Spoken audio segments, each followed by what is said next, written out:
of the Meredith Nicholson House began over 100 years ago when Meredith Nicholson, an influential author, humanitarian, and poet, built this home in what is now the old north side of Indianapolis. He penned his best-selling novel here, The House of 1,000 Candles, and it later became a nickname for the house. In 1986, Indiana Humanities moved its headquarters here and started the current chapter in the house's storied history. As Mr. Nicholson wrote his stories within this beautiful house, I wonder if he realized that the house would develop a story all its own, and that it would continue to shape Hoosier stories for years to come. This felt like a place that you could sit down, sort of in a living room, and have a conversation about things that matter. Indiana Humanities has witnessed the transformative effect this house has had on the community for over 25 years, and we want to keep that spirit alive.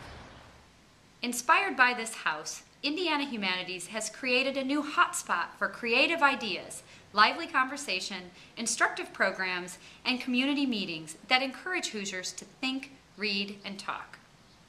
It creates that sense in which all the issues sort of come together, and intellect and knowledge and a sense of spirit about what matters to us, and just human interaction is sort of created there. And everybody feels it the minute they walk in the front door. Throughout the years, many individuals and organizations have called the Meredith Nicholson House home. In addition to Indiana Humanities, 3 nonprofits and 1 startup business are based here.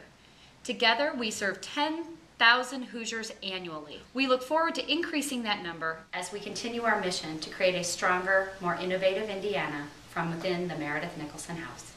The house also provides an inviting and historically rich space for events like poetry readings, art shows, meetings, and community discussions. Even the outside of the house serves the community by providing space for students to grow a victory garden with plenty of heirloom vegetables to share.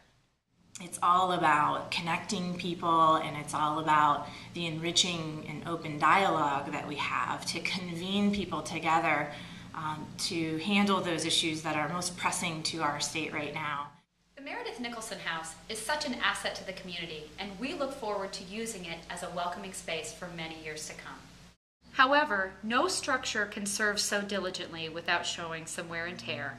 And right now, the Meredith Nicholson House is in need of historical enhancements, functional improvements, and aesthetic upgrades.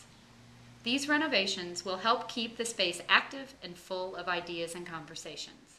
Our goal is to preserve and restore the Meredith Nicholson House in order to serve more Hoosiers and expand the work of Indiana Humanities in the community.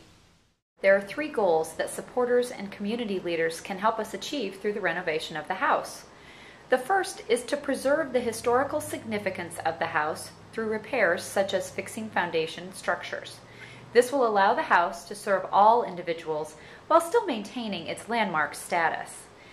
Our second initiative is to enhance spaces like the kitchen so that the house is more conducive to accommodating large groups and can provide flexibility for a wide range of events. These renovations allow us to serve our valuable community partners in a variety of new ways. Finally, we want to make a few aesthetic upgrades, such as installing new carpet and updating meeting spaces. These upgrades will maintain the beauty and spirit of the Meredith Nicholson House and enhance the visitor experience. These renovations will lead to a stronger humanities presence and expose the local community to the services of the organizations represented in the house. From Meredith Nicholson's rich literary works written beneath this roof, to the conversations, ideas, and programs that originate from inside its walls, this house helps shape Indiana's story. With your help, we can write the next chapter of the story.